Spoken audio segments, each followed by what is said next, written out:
Manny Pacquiao partners with Mobile Legends Bang Bang. Hitmarker, they initiate their second crowdfund, and Garena and Google, they partner for a Free Fire event. All that and more on This Week in Esports from November 23rd through November 29th. I'm your host 𝗪𝗏𝐻𝐼, and let's dive right into it.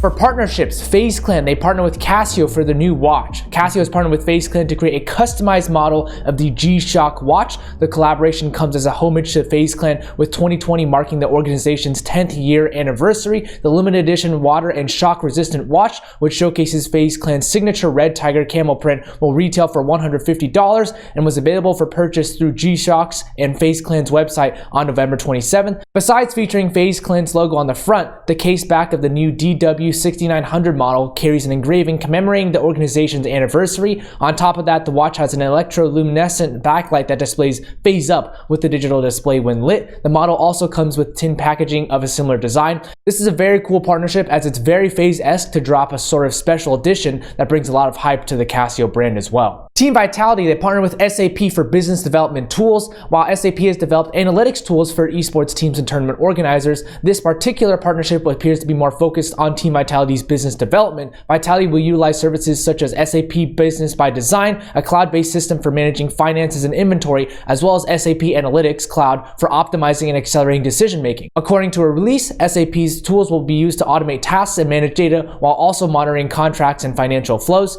SAP entered a partnership with Team Liquid in 2018 to harness its data analytics platform, providing actionable insights to its Dota 2 team. The partnership was expanded in 2019 to add Team Liquid's League of Legends team as well. SAP has also been an analytics provider for events such as ESL One Birmingham and the Epicenter Major. Cool to see SAP dive deeper into esports here. Talon Esports taps 𝗏𝐤𝐬 for audience and sponsorship analytics. 𝗏𝐤𝐬, which works with other esports organizations such as Astralis, Fnatic, NIP, and DreamHack, will use its AI-driven platform to provide analysis of Talon's data ecosystem, making it easier to portray information to partners. In October, Talon Esports announced a $2 million seed round that included participation from EMC Capital, Widest Strategic Investments, and founder of esports marketing agency United Esports, 𝗡𝗵𝐿𝐻𝐻𝐼. It's great to see how many partners 𝗏𝐏𝐬𝐬 already has. This will surely cement them as a big name in esports. Spacestation Gaming, they lock onto an AIM Lab partnership to enhance its player development structure. Developed by neuroscientists at StateSpace, the platform will offer Space Station's coaches, players, and community with data and analytics to maximize player performance. Space Station will also use the data and metrics provided by AIM Lab, such as fundamental motor and cognitive abilities, to analyze its current players and develop targeted, personalized training routines for its Rainbow Six Siege and Valorant Pro teams. Space Station Gaming will also leverage AIM Lab's analytics to benchmark and recruit players for current teams, as well as expand it to more titles. We've seen some great content with AIM Lab and Cloud9. I think this will do well with top FPS esports rosters for sure. Puma sponsors 𝗪𝗄𝗃 to launch a new line of merchandise and apparel for players and fans. Puma will also serve as 𝗪𝗄𝗃's exclusive merchandising partner, and the new line of apparel features a hoodie, a t-shirt, jacket, sweatpants, and polo-style fan jersey. According to the release, the partnership came about several months after hunting for a big-name apparel partner. The Czech esports organization pulled off McDonald's as a partner a few months back, and now Puma. They're really doing something right here as far as partnerships go. Mobile Legends Bang Bang to partner with Manny Pacquiao as the Philippines brand ambassador. Moonton announced Manny Pacquiao as the brand ambassador for the Mobile Legends Bang Bang in the Philippines. The move comes shortly after the game celebrated its milestone of 1 billion downloads globally, billion with a B. The official announcement claimed that 70% of its players in its country are fans of the boxing legend. So to commemorate the partnership, the developers will also launch a character based on Pacquiao in the game known as Paquito. Arnold Vega Fria, Pacquiao's business manager, said the endorsement fee coming from the deal will also be used to fund the senator's relief operations for victims of Typhoon Ulysses. What a sick thing to see. The US is moving closer towards there with AOC playing Among Us, but it's still not really there. Great for the Philippines to see this. As far as finance and M&A, ESC Entertainment is going to acquire �y'𝐞 Esports Club. The deal will see ESC acquire all assets relating to and required for the continuing operation of �y'𝐞. The European organization was founded in 1998 and has fielded numerous teams across a wide variety of titles. �y'𝐞 is already integrated into ESC's structure through licensing and management of its professional teams. However, with ESC acquiring the intellectual property of the organization, it's said that the company will be able to rapidly scale and increase the value of the �y'𝐞 brand on a global level. �y'𝐞 has been around for longer than I've been alive, so to see them getting acquired is a bittersweet moment. Hitmarker launches their second crowdfunding campaign with the team looking to raise a minimum of £200,000. Hitmarker previously raised £166,000 on the crowdfunding platform last November during its pre-seed round, which was significantly higher than its £80,000 funding target. This time, the firm's total investment will be in the return for 4% equity. The job platform has revealed that it's expected to use the investment to hire additional staff over the next 2 years. However, the ultimate goal is to roll out localized Hitmarker platforms in territories such as Brazil, Spain, Japan, and China. According to the firm, the crowdfunding campaign will help create the first global professional network for gamers. Existing investors, platform users, and members of the wider video game community are eligible to invest in Hitmarker's seed round as long as they're over 18 and not in Canada, Japan, or the USA. I'm so happy for Rich and the team at Hitmarker, only jealous I can't invest myself. WP Merchandise and FS Holding, they merge under 𝗡𝗲𝗄, a parent company of 𝗍𝗿𝗄. 𝗡𝗲𝗄 plans to invest between $14 and $30 million into these companies over the next 3 years. With the merger, the company's shares were redistributed between owners Oleg Krat, 𝗪𝗚𝗏𝗂 and 𝗪𝗚𝗏𝗂. 𝗪𝗚𝗏𝗂, the managing partner of International FS Holding Company, will also be the position of CEO of WP Merchandise. FS Holding, headquartered in Cyprus, develops Fragstore Merchandise, a chain of stores that sells esports-related merchandise and gear. With this merger, FS Holding will also distribute WP Merchandise products in CIS countries, Ukraine, and other parts of Europe, as well as the United States.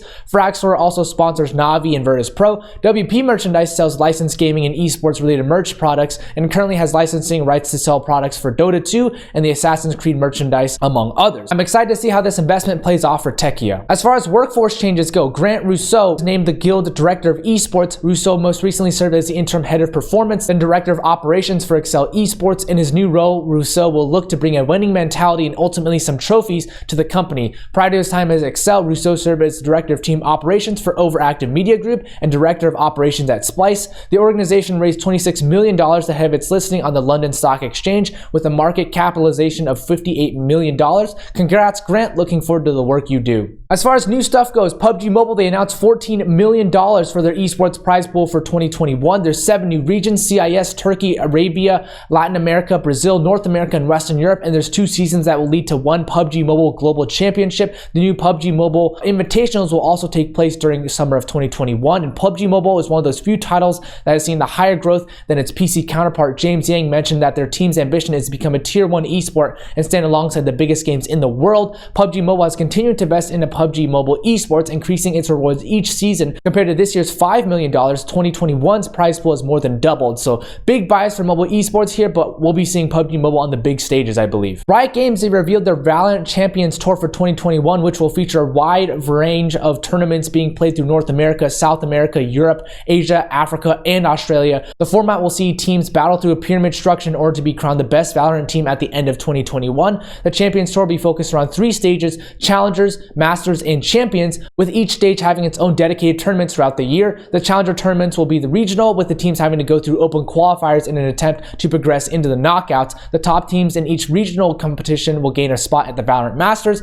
an international tournament which will occur 3 times a year. The teams that perform the best at the VALORANT Masters events will move on to the VALORANT Champions, the title's grand international event. Moreover, before Champions, there will be a last chance qualifier for 1 remaining place at the global event, which will take its total participants to 16. It's nice to see Riot Games making a giant push for structured esports like VALORANT. Google and Garena, they're going to partner for a Free Fire tournament in Brazil. Garena announced Wednesday a partnership with Google to launch the Play On Challenge in Brazil, a Free Fire competition happening on December 12th, featuring popular content creators and professional players such as 𝗏𝗏, one of Free Fire's biggest stars in the world. The tournament will be broadcast live on YouTube via the official Free Fire channel. Since its release in 2017, Free Fire has consistently increased its viewership on YouTube. Free Fire has racked over 100 billion lifetime views on the platform, and one of the biggest esports events of 2020 came from Free Fire, with 1.1 million peak concurrent viewers and 15.7 million total views. The 100% I'm aligned on this initiative for Garena and YouTube to come together on this. Last but not least, INTZ and LG, they're going to build out an LG gaming facility in Sao Paulo. Under a 2-year agreement, LG will provide the infrastructure for a training center plus compensation in exchange for brand exposure with the Brazilian team. Yoshida says that LG has opened its whole catalog for the project, providing the facility with features including monitors, TVs, sound bars, microwaves, computers, refrigerators, washing machines, Bluetooth speakers, and air conditioning. A house control system with artificial intelligence is also set to be installed in 2021 here. It's exciting to see esports orgs like INTZ once Haven Liberty and 𝗓𝗲 start building out their facilities in these regions, and I think Brazil is ripe for the taking as far as esports facilities go. So thank you all so much for watching This Week in Esports. All the sources are in the description, and if you do think that someone else might appreciate this, I would appreciate you sharing this with someone else. Once again, thank you all and have a great week.